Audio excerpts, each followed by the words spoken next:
पति पत्नी की हास्य कहानी। बड़े बड़े पहले खाऊंगा। एक घर में पति पत्नी दो प्राणी रहते थे। पति का नाम था बैट कमल और पत्नी को लोग कसरतिया कहकर पुकारते थे। उनके पास थोड़ी सी ज़मीन थी। दोनों खाते कमाते मौज उड़ाते थे। एक दिन की बात है कि कसरतिया ने नहा धोकर तरह तरह के पकवान बनाए। बैट कमल खेत जोतने गए थे। दोपहर के बाद घर पहुँचे तो नाना प्रकार के पकवानों की खुशबू उनकी नाक में पहुँची। आह, आज तो मज़ा आ जाएगा सोचकर स्नान ध्यान किया और कसरतिया से खाने की मांग की। देर तक कसरतिया ने कुछ सुना ही नहीं। बैट कमल को मूँछों पर ताव देते हुए काफ़ी समय इंतज़ार करना पड़ा। बोले, अरे अब कितनी देर है, यहाँ तो भूख के मारे पेट पिचका जा रहा है।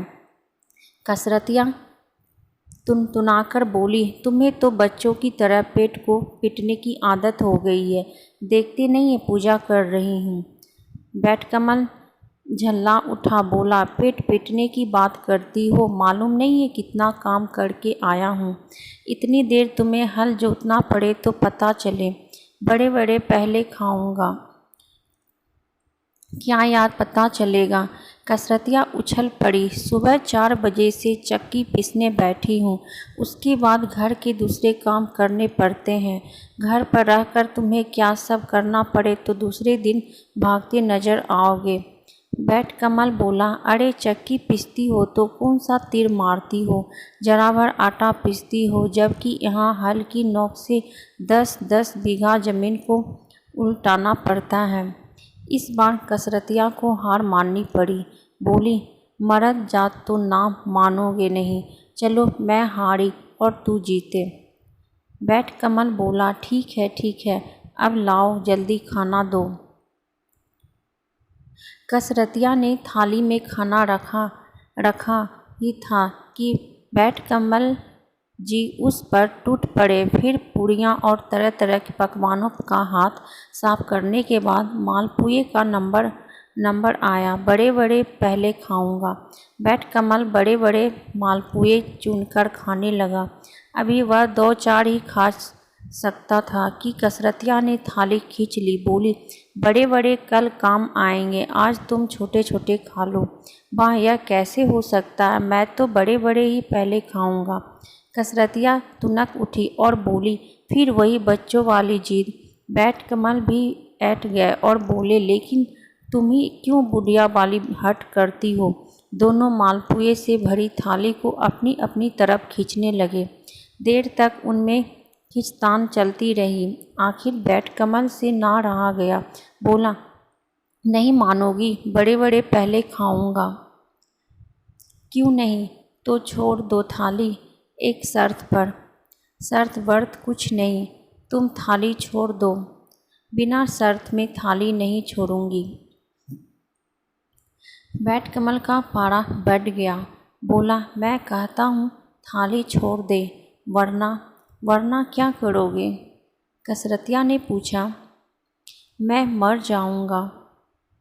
तुम मर जाओ, मैं कब इनकार करती हूँ। अब क्या था?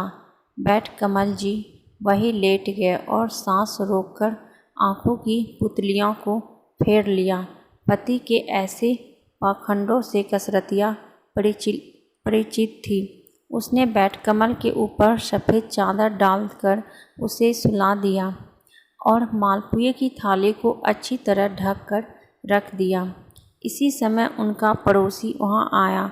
गुस्से में भरी हुई कसरतिया चूल्हे के पास चुप बैठी थी। पूछने पर उसने जब कोई उत्तर ना दिया तो पड़ोसी ने जाकर बैट कमल की चादर खींच ली। उसे क्या मालूम था कि बैट कमल मरने के बहाना किए पड़ा है।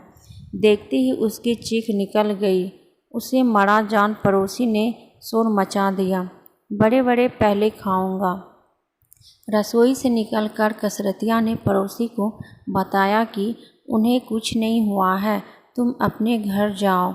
सुनकर पड़ोसी को आश्चर्य हुआ। वह कसरतिया को झिड़कते हुए बोला, तुम्हें बिल्कुल तमीज़ नहीं है।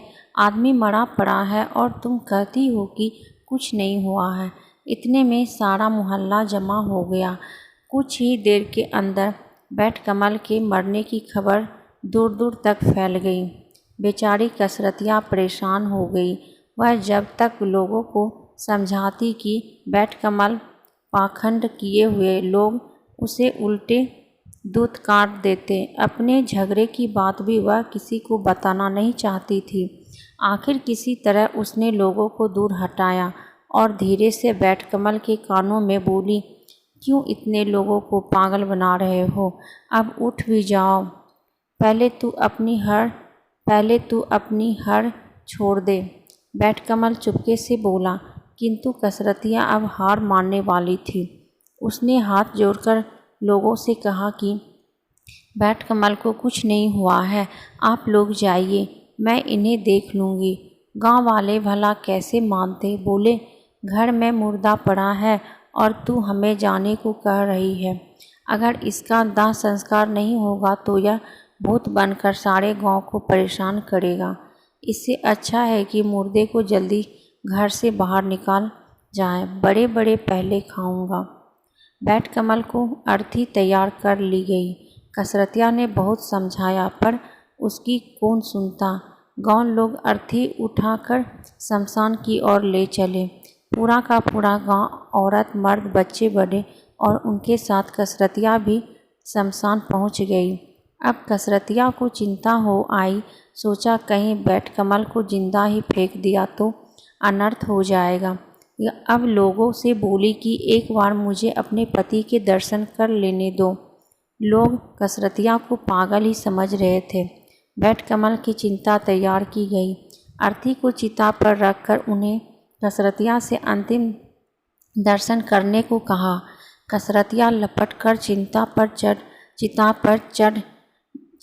पर जा चढ़ी।